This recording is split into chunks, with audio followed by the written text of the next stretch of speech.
Hi friends, ഇന്ന് നമ്മളിവിടെ ഉണ്ടാക്കാൻ പോകുന്നത് ബൂരിയുടെ കൂടെയൊക്കെ കഴിക്കാൻ പറ്റിയ വളരെ ടേസ്റ്റി ആയിട്ടുള്ളൊരു ബൂരി മസാലയാണ്. അത് എങ്ങനെയാണ് ഉണ്ടാക്കുന്നതെന്ന് നോക്കാം.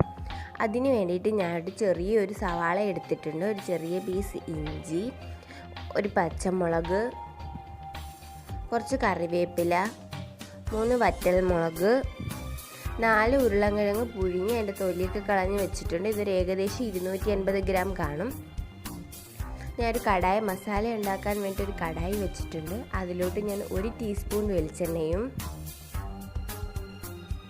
1/2 ടീസ്പൂൺ നെയ്യും ചേർത്ത് കൊടുക്കുകയാണ്. അത് ചൂടായ ശേഷം നമുക്ക് അതിലൊരു 1/4 ടീസ്പൂൺ കടുക് ചേർത്ത് കൊടുക്കാം. ഈ നെയ്യ് ചേർത്ത് കൊടുക്കുമ്പോൾ ഈ മസാലയ്ക്ക് നല്ലൊരു ടേസ്റ്റാണ്. അതിലോട്ട് ഞാൻ 1/2 ടീസ്പൂൺ ഉഴുന്ന് പരിപ്പ് ചേർത്ത് കൊടുത്ത് ഉഴുന്ന് പരിപ്പ് ഒരു ബ്രൗൺ കളർ ആയതിനു ശേഷം നമുക്കതിലോട്ട് വറ്റൽമുളക് ചേർത്ത് കൊടുക്കാം.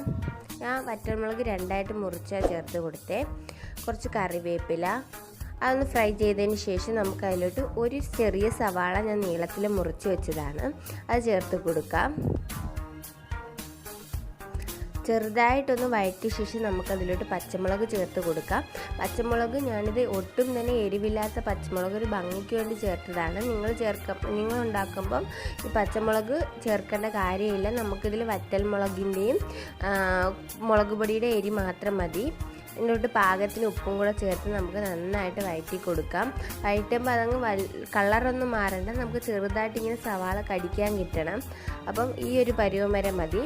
ഇതിലോട്ട് ഞാനൊരു 1/4 ടീസ്പൂൺ മഞ്ഞൾപ്പൊടി, ഒരു 1/2 ടീസ്പൂൺ മുളക് പൊടി എരിവുള്ളതാണെങ്കിൽ കുറച്ച് ചേർത്താൽ മതി. ഇതിലോട്ട് ഒരു 1/4 ടീസ്പൂൺ ഗരം മസാല, ഒരു ഫ്ലേവറിന് വേണ്ടി ചേർത്തതാണ്.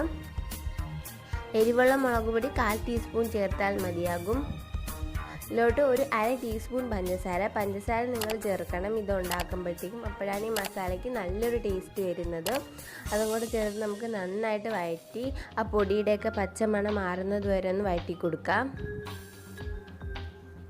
ഇതിലൂടെ ഞാൻ ഈ പുഴുങ്ങിയ ഉരുളൻകിഴങ്ങ് 4ആയിട്ട് മുറിച്ച് വെച്ചതാണ് ചേർത്ത് കൊടുക്കുന്നത്. നിങ്ങളിത് പൊടിച്ചും ചേർത്ത് കൊടുക്കാം. അതിലോട്ട് കൊത്തി അരിഞ്ഞ ഇഞ്ചി 1 ടീസ്പൂൺ ഉണ്ട്, അതും കൂടെ ചേർത്ത് കൊടുത്ത് നന്നായിട്ട് വഴറ്റി കൊടുക്കാം. ഈ മസാലയെല്ലാം ഉരുളൻകിഴങ്ങിൽ പിടിക്കുന്നത് വരെ ചേർത്ത് കൊടുക്കാം. ഞാൻ ഉരുളൻകിഴങ്ങ് ചെറുതായിട്ടൊന്ന് കടിക്കാൻ കിട്ടാൻ വേണ്ടിയിട്ടാണ്, അതുകൊണ്ടാണ് വലുതായിട്ട് പൊടിക്കാതെ ചേർത്ത് കൊടുത്തത്.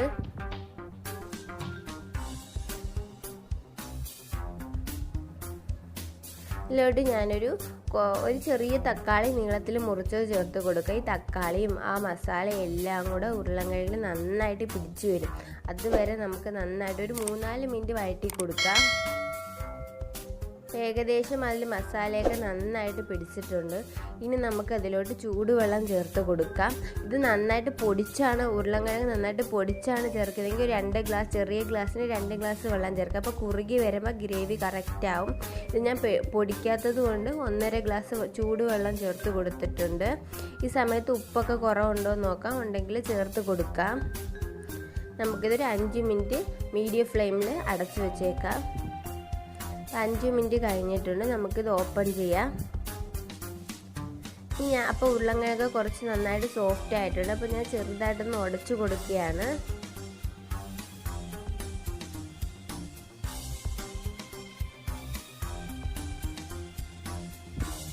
ഇതിലോട്ട് കുറച്ച് മല്ലിയില ചേർത്ത് കൊടുക്കാം.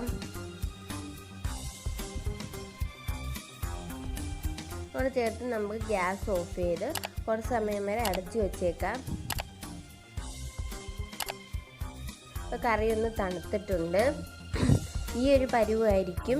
അപ്പം നമ്മുടെ ബൂരിയുടെ കൂടെ കഴിക്കാൻ പറ്റിയ വളരെ ടേസ്റ്റി ആയിട്ടുള്ള ഒരു ബൂരി മസാല റെഡി ആയിട്ടുണ്ട്. നിങ്ങൾ ഈ രീതിയിലൊന്ന് ട്രൈ ചെയ്ത് നോക്കണം, എന്തായാലും ഇഷ്ടപ്പെടും. എൻ്റെ ഈ റെസിപ്പി ഇഷ്ടപ്പെട്ടിട്ടുണ്ടെങ്കിൽ ലൈക്ക് ചെയ്യാനും കമൻറ്റ് ചെയ്യാനും സബ്സ്ക്രൈബ് ചെയ്യാനും ഒന്നും മറക്കരുതേ.